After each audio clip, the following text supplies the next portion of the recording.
Nocturno, un espacio donde les ofrecemos importante información, entrevistas y opinión, bajo la conducción de Leonidas Castro. Bienvenidos.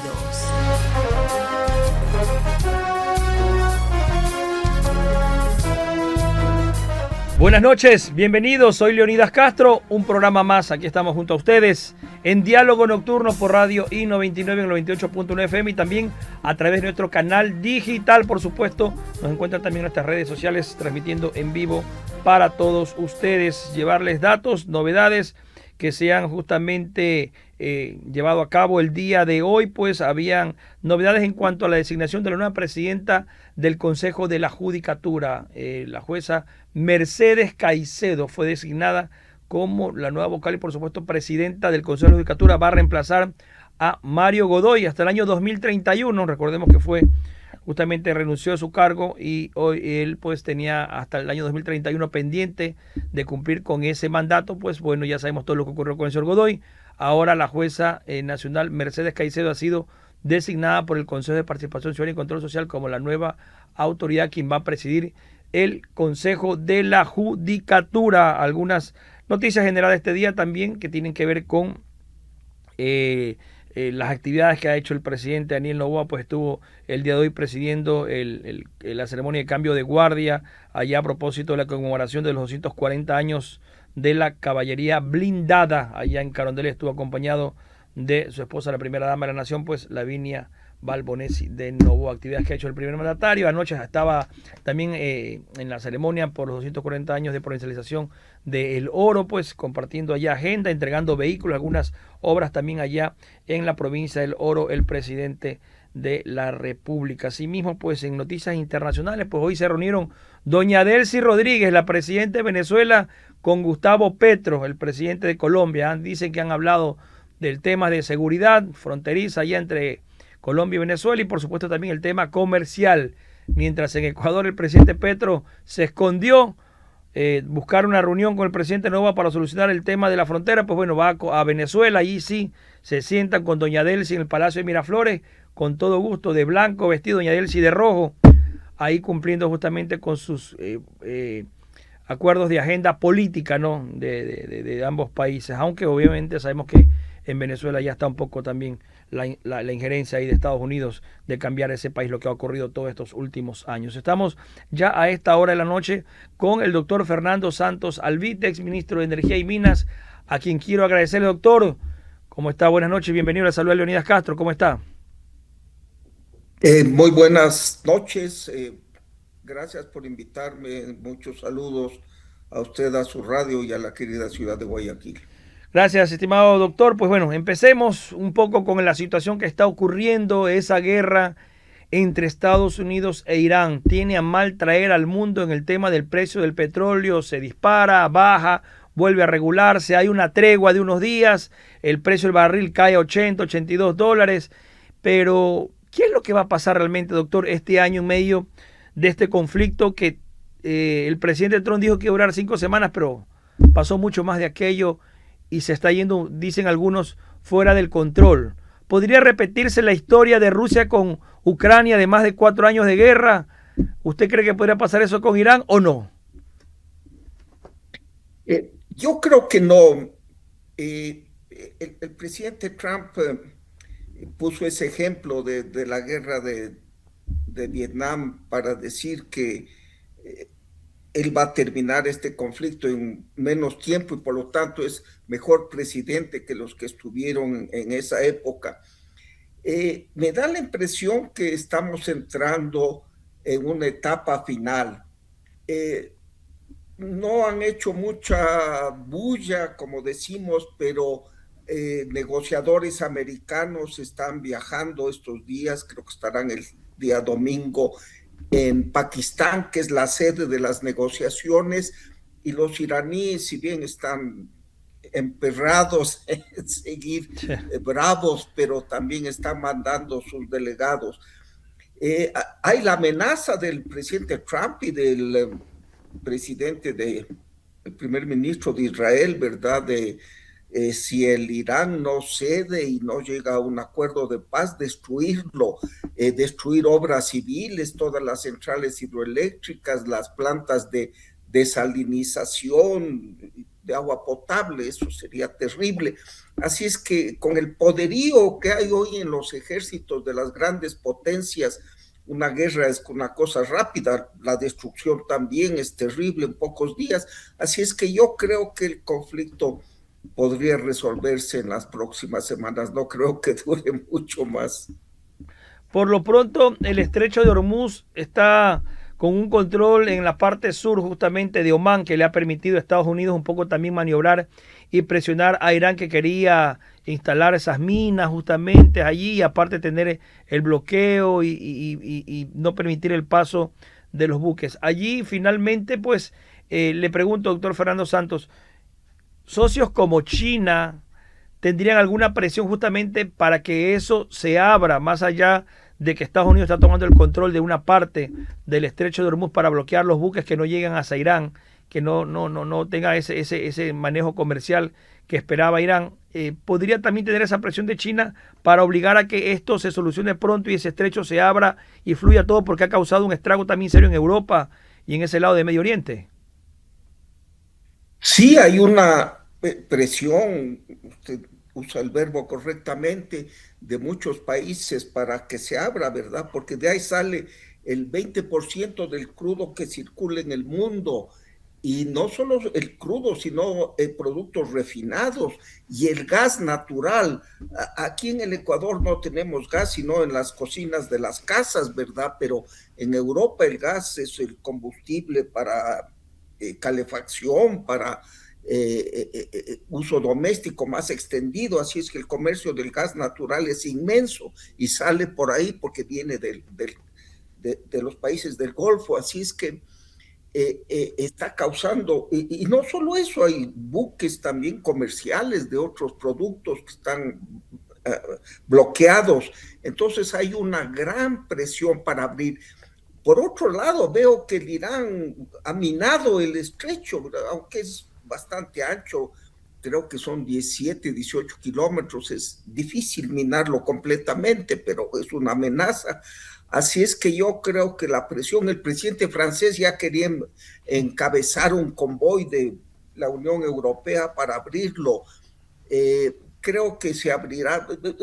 Soy optimista, ¿verdad? Porque lamentablemente si el Irán sigue en una posición dura, los Estados Unidos le ataca y Rusia y China, que son aliados del Irán, tendrán que defenderle. Entonces esto puede, como usted comenzó diciendo, irse de las manos.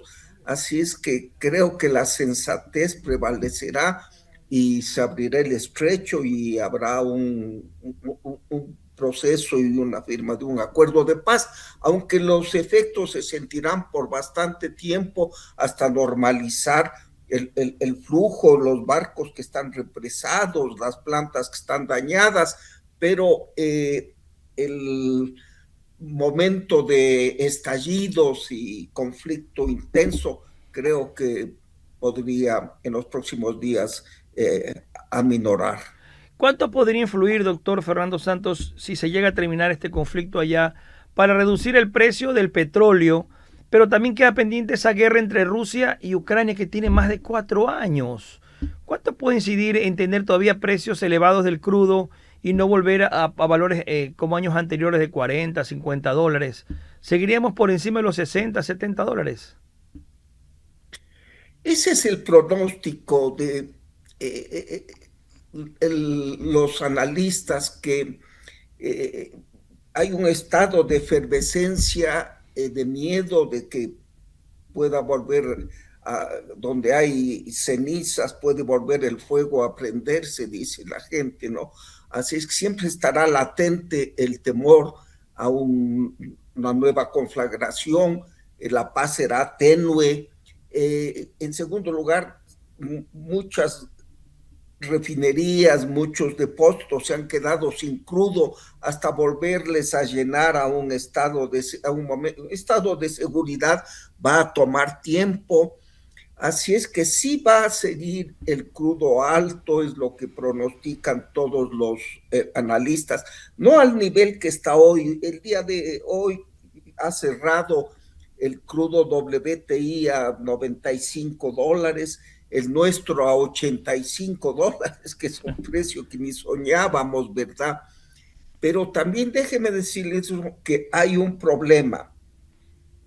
Ha subido el crudo, pero más han subido los derivados como el diésel y la gasolina, no solo por el problema en los suministros, sino porque se han destruido refinerías.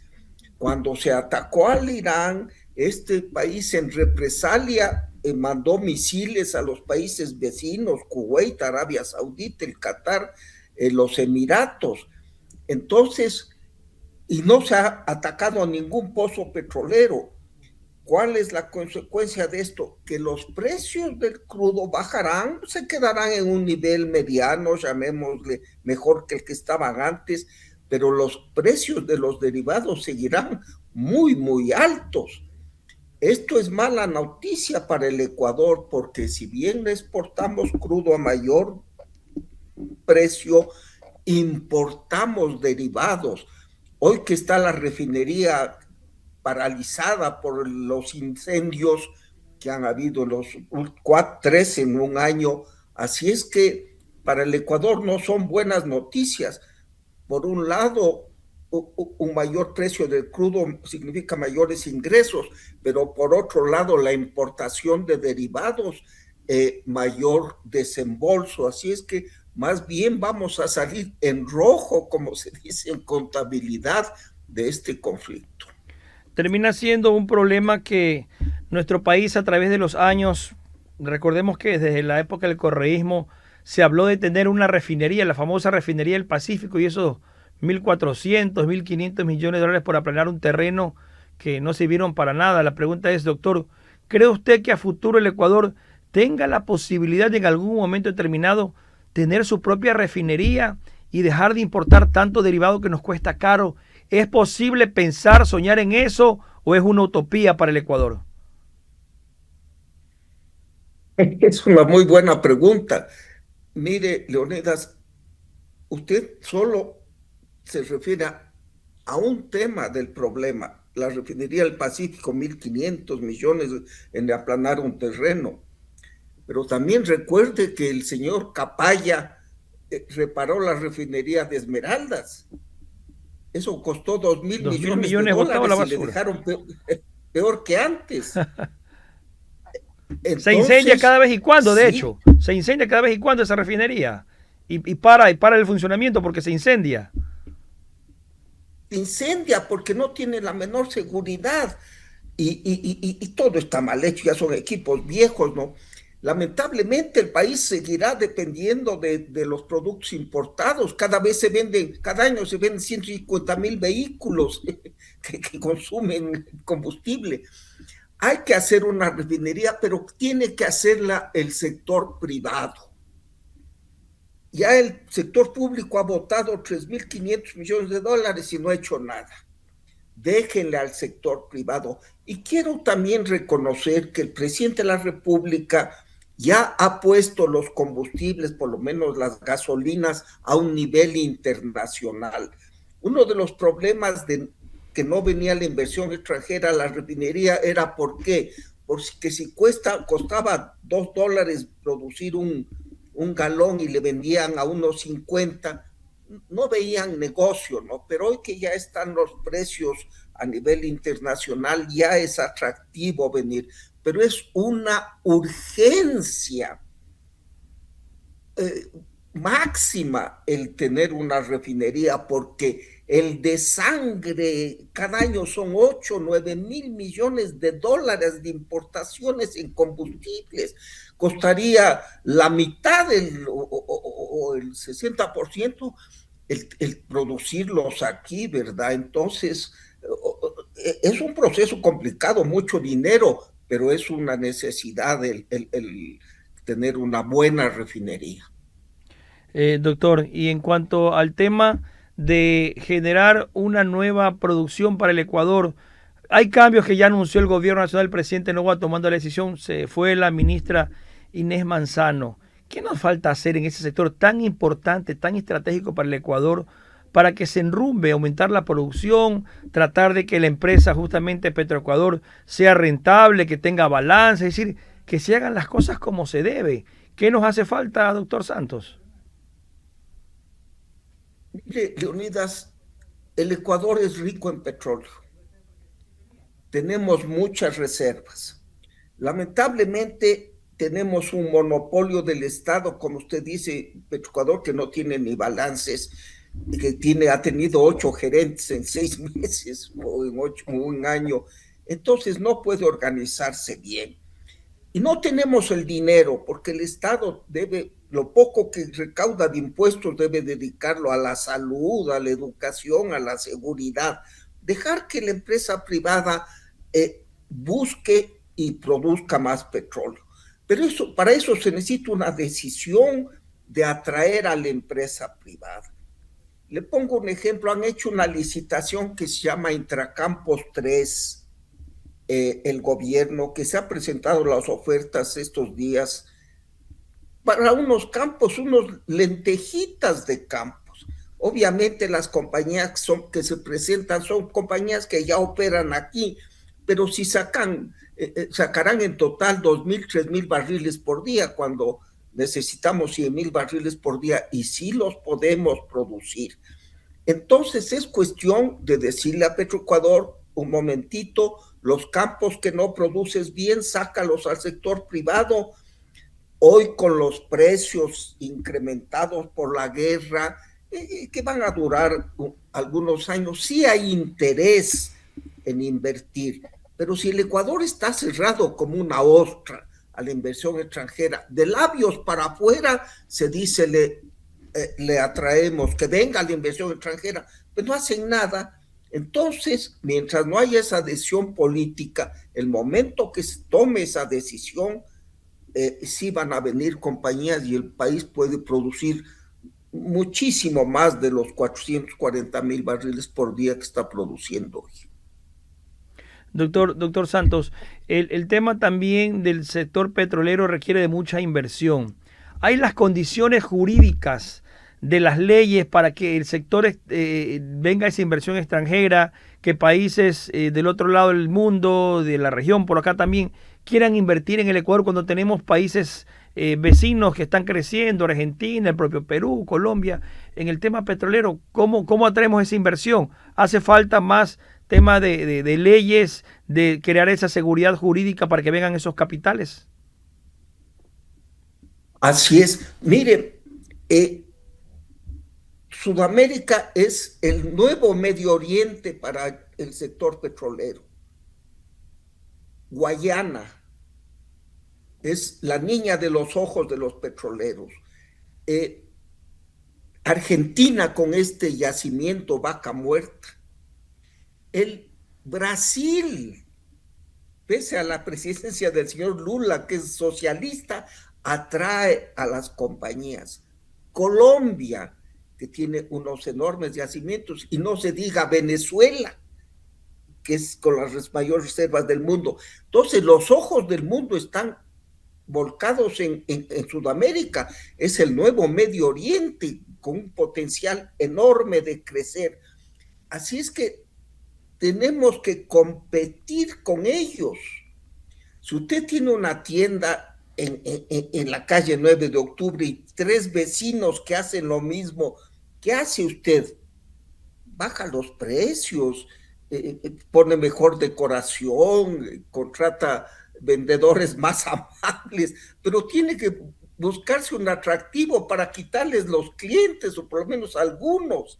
Eso tiene que el Ecuador hacer frente a esta competencia. Todo el mundo quiere venir a Sudamérica, para estos países que tienen grandes reservas y unos impuestos bajos.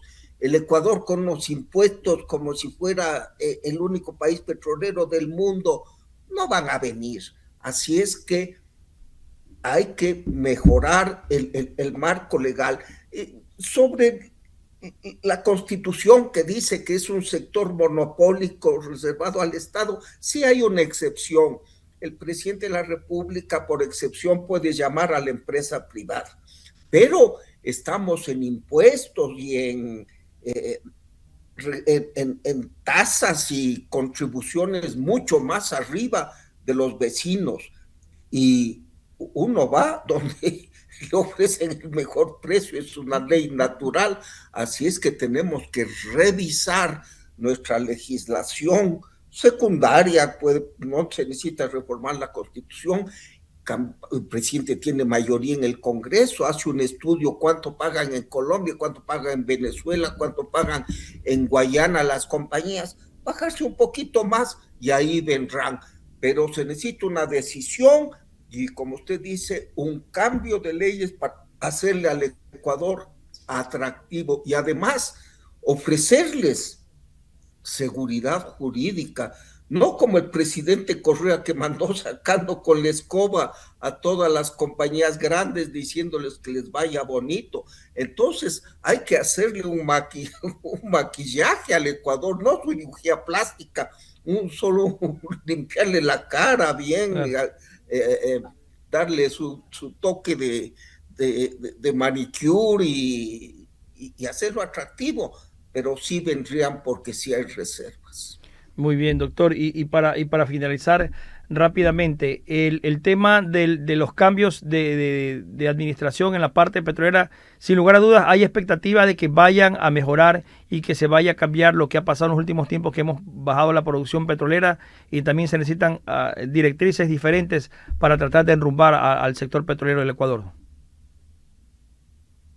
Así es. Ojalá pongan gente que conozca.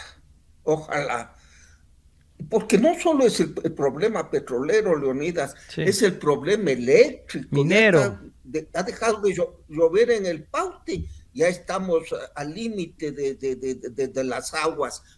Pongan a alguien que tenga una idea de la energía, porque los últimos ministros y ministras lo único que han sabido es que la luz se prende cuando dice on y se apaga cuando dice off, y que al carro un señor viene de la gasolinera, abre una ventanita y le pone la gasolina. Eso es lo único que sabían. Ojalá esta vez se ponga alguien técnico, porque el reto y los momentos son bien difíciles. Muy bien, gracias al doctor Fernando Santos Alvite, ex ministro de Energía, por haber estado con nosotros. Agradecerle, pues, y por supuesto habrá posibilidad de seguir conversando, doctor. Que tenga usted una buena noche y buen fin de semana.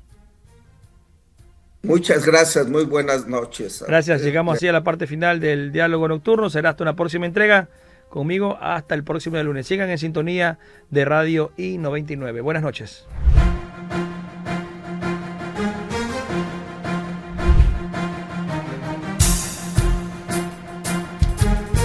I99 presentó Diálogo Nocturno. Hasta la próxima.